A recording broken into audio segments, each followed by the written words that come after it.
You have seen the number before. Somebody posts the average net worth for your age, you do the quick, sinking math in your head, and you walk away quietly convinced that everyone else figured this out and you got left behind. I want to take that feeling apart today because almost every one of those scary numbers is built to make you feel broke, and almost none of them tell you the truth. So here is the truth, laid out cleanly for every age. This is the average net worth by age in 2026, the real numbers, straight from the largest survey of household wealth we have. But more important than the numbers themselves is one distinction that changes what all of them mean. A single idea that once you see it, will stop these charts from ever scaring you again. By the end of this video, you will know exactly where you stand, why the average is quietly lying to you, and how to be ahead of it at any age. Here is what we are going to do. We will walk up the entire ladder of age, from under 35 all the way past 75, and for every stage of life I will give you two numbers, not one. The first is the average net worth for that age. The second is the median. And the gap between those two is the whole story. Along the way, you will see the shape of a normal financial life, where the money actually comes from, when it grows the fastest, the age where it quietly peaks, and when it starts to come back down. You will see why the under 35 number looks terrifying and why it should not. You will see the exact decade where the people who did the boring things pull away from everyone else. And at the end, I will give you 3 rules for beating the average at any age, whether you are 25 and starting from nothing or 55 and feeling behind. These are figures from the Federal Reserve's Survey of Consumer Finances, the most complete national picture of household wealth there is, brought up to today's dollars. Let us start with the one idea that makes all of it make sense. Before I show you a single number, you have to understand the difference between 2 words, because the entire internet uses them carelessly, and it is the reason you feel poor. The 2 words are average and median. They sound like the same thing. They are not, and the distance between them is where all the anxiety hides. The average is what you were taught in school. You take everyone's net worth, you add it all together, and you divide by the number of people. Simple. But here is the problem with the average, and it is a fatal one. A handful of extraordinarily rich people at the top drag that number upward for everybody. Let me make it concrete. Imagine a room with 10 ordinary people in it, each one worth $50,000. Now one billionaire walks into that room. Ask for the average net worth of the 11 people standing there, and it is suddenly over $90 million each. On paper, everyone in that room is a multimillionaire. In reality, nothing changed for the 10 real people. They still have $50,000. That is the average. It is the number a single billionaire in the room can rewrite by himself, and it describes almost no one. Now here is the honest number. The median. The median is not an equation you calculate. It is a person you find. You line up everyone in the country from poorest to richest in one enormous row, and you walk to the exact middle of that line and ask the person standing there what they are worth. That is the median. It is the true center. It is the person more normal than anyone else in the room. And because it is a position and not a sum, no billionaire walking in can move it. He just stands at the far end of the line, and the middle stays exactly where it was. So remember this for the rest of the video, because it is the key to every chart you will ever see. The average is inflated by the wealthy and describes a person who does not exist. The median is the real, typical, standing in the middle human being. When a scary headline flashes a big number at you, it is almost always showing you the average, the billionaire in the room number, and quietly letting you assume it is normal. From here on, every age I give you comes as a pair. And I want you to watch the gap between them, because that gap is the exact size of the lie. One more thing before the numbers, so you can see the whole map at once. If you plot net worth across a lifetime, it is not a straight line climbing forever. It is a hill. It starts near zero in your 20s, when you have more debt than assets and time is the only thing you own. It climbs slowly through your 30s as income arrives and the first investments take root. It accelerates hard through your 40s and 50s, the compounding years when the money finally starts making real money on its own. It reaches the very top somewhere in your late 60s or early 70s, at the summit of a lifetime of saving. And then, gently, it begins to come back down as you stop earning and start spending what you built.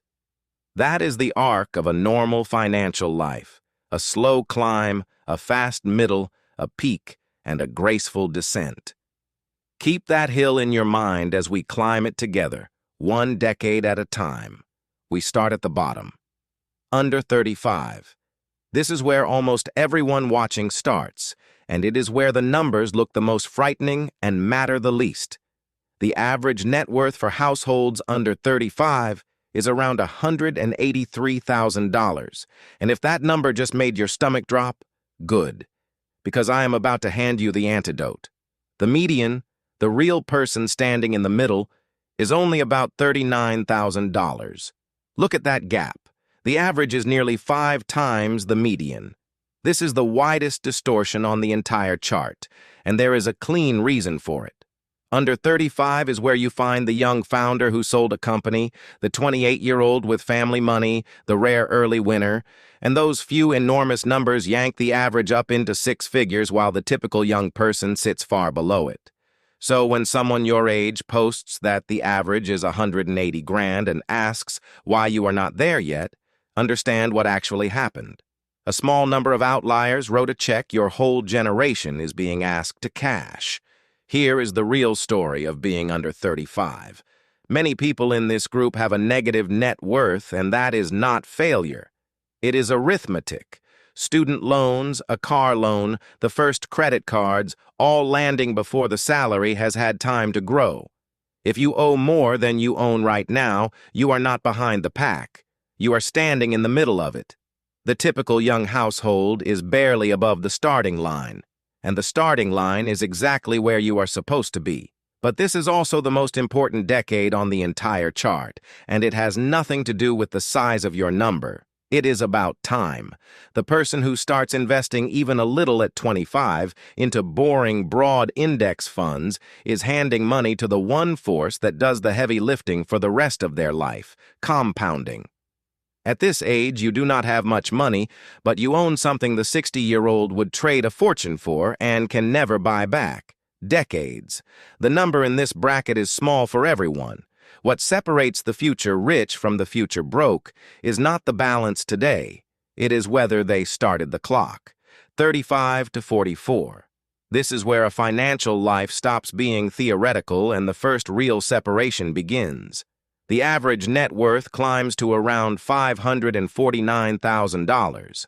The median, the true middle, rises to about $135,000. Notice two things. First, the median finally clears 6 figures, and that is a genuine milestone. The typical household in its late 30s and early 40s has, for the first time, built something with real weight to it. Second, notice that the gap is still enormous. The average is roughly 4 times the median. The outliers are still up there pulling the average skyward. But the middle is moving now, and it is moving for specific, nameable reasons. Where does this money come from? 2 engines switch on in this decade. The first is a home. For most households that ever build wealth, a house is the single largest asset they will own, and the 30s are when many buy and start slowly turning rent into equity. The second engine is the retirement account. 10 or 15 years of contributions have gone in, an employer match has been quietly compounding on top, and the account has crossed the line from a rounding error into a number that matters. This is the decade the snowball starts to roll. But this is also the decade the trap springs, and it is the reason so many people with good incomes never build anything. It is called lifestyle creep. The salary climbs, and instead of the gap between what you earn and what you spend getting wider, it stays exactly the same. Because every raise is immediately spent on a bigger house, a nicer car, a heavier set of monthly bills. Two people in this bracket can earn identical incomes and be worth wildly different amounts, and it comes down almost entirely to this. One let their spending rise to swallow every raise, and the other kept their life roughly the same and shoveled the difference into investments. This is the exact decade where the savers and the spenders, who looked identical at 30, begin to pull apart for good. 45 to 54. The compounding years. This is where the numbers get large enough to feel almost unreal, and where the anxiety of comparison usually peaks. The average net worth jumps to around $975,000, knocking on the door of $1 million. The median rises to about $247,000. Sit with that gap for a second because it is instructive. The average is nearly $1 million. If you are 48 and worth $200,000 and you have only ever seen the average, you feel like a failure. But the median, the true middle of everyone your age, is a quarter of that headline number. The person worth $247,000 is not behind. They are the exact center of their whole generation. The $1 million average describes the outliers. It does not describe you, and it never did. This is peak earning territory. For most careers, the mid-40s to early 50s is when income is at its highest. The mortgage is decades in and building serious equity, and the retirement accounts, if they were fed consistently, are now doing something remarkable. In a good year, the growth on the investments can exceed what you are able to save out of your paycheck. That is the crossover, the moment the money starts to out-earn you, and it is the whole reward for the boring decades that came before. But this is also the decade where "Am I behind?" reaches its loudest volume, and I want to answer it honestly. If you are in this bracket and your number is closer to 0 than to the median, this is the catch-up window, and it is real. Incomes are high, the kids may be getting more independent, and the tax system actually gives people over 50 extra room to shovel money into retirement accounts. It is not too late here, but it is the last decade where you can still say that comfortably, because the one asset that did the heavy lifting for the 25-year-old, time, is now genuinely starting to run short. What you do in this decade largely writes the ending, 55 to 64.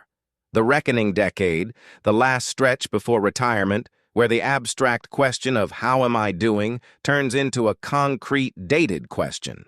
Is this enough, and can I actually stop soon? The average net worth climbs to around $1.5 million, $1,566,000 to be exact. The median rises to about $364,000, and here the gap between the two numbers becomes a chasm. The average is more than 4 times the median. This is the bracket where the distance between the comfortable and the typical is at its most brutal, because a lifetime of small differences in saving and investing has now fully compounded into enormous differences in outcome. The person who started at 25 and never touched it, and the person who started at 45 in a panic, are standing in completely different financial worlds, even if they earned the same paychecks their whole lives.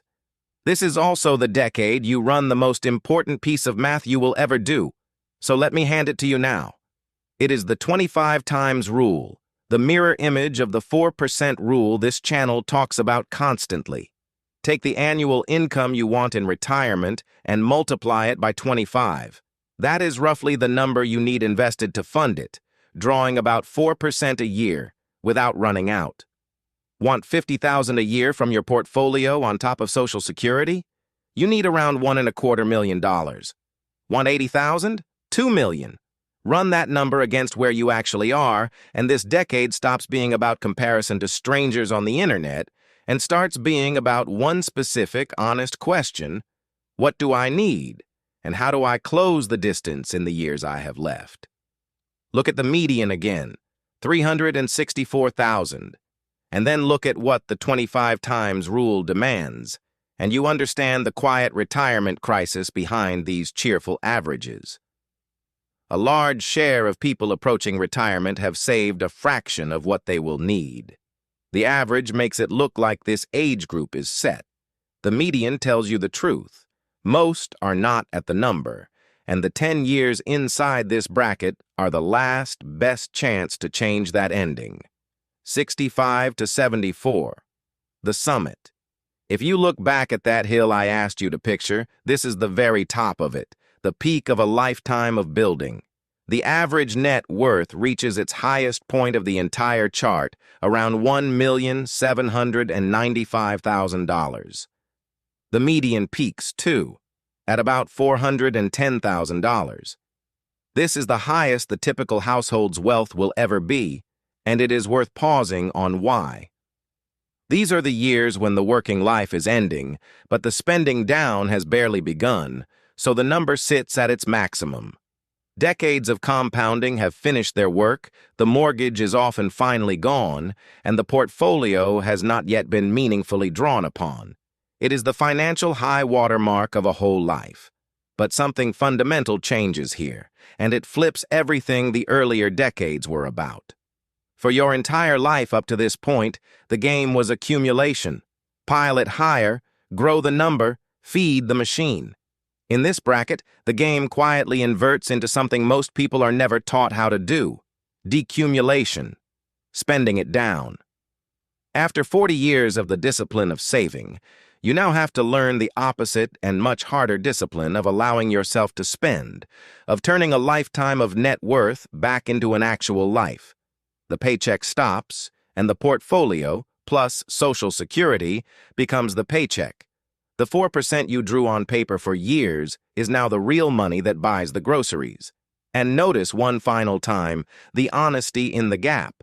The average retiree in this bracket looks wealthy, nearly $1 in 800,000. But the median retiree, the true middle, is living on a net worth of $410,000, much of it tied up in the house they live in, drawing a modest income from it and leaning heavily on Social Security. That is the real texture of a typical retirement in this country, far more modest than the glossy average implies, and a long way from the beach in the advertisements. The number peaked here. What it was actually for is the question of the next and final decade. 75 and older, the far side of the hill. Here, for the first time on the entire chart, the number goes down. The average net worth eases back to around $1,624,000, and the median settles to about $335,000. After a lifetime of climbing, the line finally gently descends. And this decline is not failure. It is the whole plan working exactly as it should. This is the money doing its final job. The savings are being spent down on the life they were always meant to fund. Some is going to the rising cost of healthcare, the real and heavy expense of these years. Some is being given away deliberately, to children and grandchildren, watching it land while you are still here to see it. The number gets smaller because it is finally being used, and being used is the entire point of having saved it. Which brings this whole bracket, and really this whole climb, to the one shift that matters most. In your 70s and beyond, money stops being about you. For every decade below this, the net worth was in service of your own life, your freedom, your security, your choices. Here, the question quietly changes from what this money can do for me into what this money will do after me. It becomes about legacy, what you leave, who you leave it to, and what it keeps doing once you are gone. The scoreboard you watched your whole life turns out never to have been the point. It was always the life it bought along the way and the mark it leaves at the end. That is the top and the far side of the hill. And now let me tell you what to actually do with everything you just saw. So you have climbed the whole ladder now, and you have seen every number. Let me pull it together into something you can actually use, because the point of this was never to make you feel behind. It was to make you free of the chart entirely. Start with the most important reframe. Every one of those numbers is a snapshot, not a verdict. It tells you where a giant crowd of strangers happens to be standing at one frozen moment. It tells you nothing about the one thing that actually determines your outcome, which is not where you are. It is which direction you are moving and how fast. A 30-year-old worth $20,000 who is saving hard and investing every month will, quietly and certainly, blow past a 30-year-old worth $100,000 who is coasting and spending everything.